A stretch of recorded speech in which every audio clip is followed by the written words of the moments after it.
P4 అని కొత్త మోసం తీసుకొచ్చినాడు. ఆశ్చర్యకరం ఏంటంటే P4 విధానం అంటే ఏంటంటే సమాజంలో ఉన్న 20% పేదవాళ్ళ బాగోగులన్నింటినీ 10% సంపన్నులకు అప్పగిస్తారు. టాప్ 10% గుర్తిస్తాం, బాటం 20% గుర్తించి ఇద్దరిని కూడా ప్లాట్ఫామ్ మీద తీసుకొచ్చి కార్యక్రమాన్ని స్టార్ట్ చేసి ఎప్పటికప్పుడు మానిటర్ చేసి ఇది జయప్రదం చేస్తాం. అసలు ఈ మనిషి ఏం మాట్లాడుతున్నాడో నాకే అర్థం కాల. రోజు చెప్పిన తర్వాత అసలు రాష్ట్రంలో ఎన్ని వైట్ కార్డ్స్ ఉన్నాయో చంద్రబాబుకు తెలుసా అని అడుగుతాను. వైట్ కార్డ్ అంటే ఏంది? తెల్ల బియ్యం కార్డ్ అంటే ఏంది? బిలో పవర్టీ లైన్ అని, అంటే దారిద్ర్య రేఖకు దిగువన ఉన్న వాళ్ళు అనేది కదా దాని అర్థము.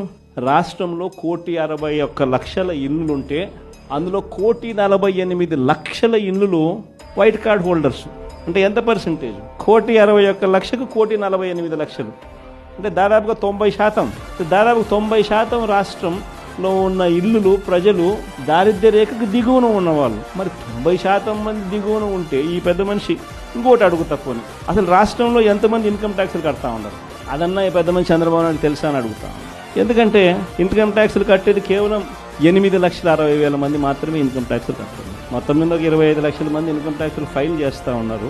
అందులో నిల్ రిటర్న్స్ అని చెప్పి రాసే వాళ్ళను పోను ఇన్కమ్ ట్యాక్స్లు కట్టే వాళ్ళు ఎంత అంటే కేవలం 8,60,000 మంది మాత్రమే ఇన్కమ్ ట్యాక్స్లు రాష్ట్రంలో కడతా ఉన్నారు. మళ్ళీ 8,60,000 మందికి 1,48,00,000 మందికి అప్పచెప్పాలి కదా. మంచిగా అదే ఆయన చెప్పే P4 అంటే కూడా అక్కడ కూడా మళ్ళీ మోసమే.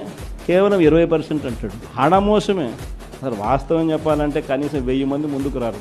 కనీసం రాష్ట్రంలో 1000 మంది ముందుకు రారు. ఇది జరగదని చెప్పి అందరికీ తెలుసు, అవాస్తవాలని అందరికీ తెలుసు, ఈయన డ్రామాలు ఆడుతున్నాడని అందరికీ తెలుసు. ప్రజలందరూ నవ్వుకుంటున్నారు.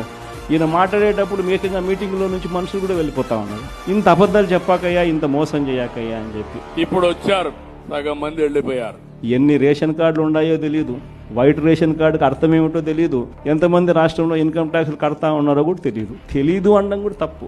తెలుసు కానీ మోసం.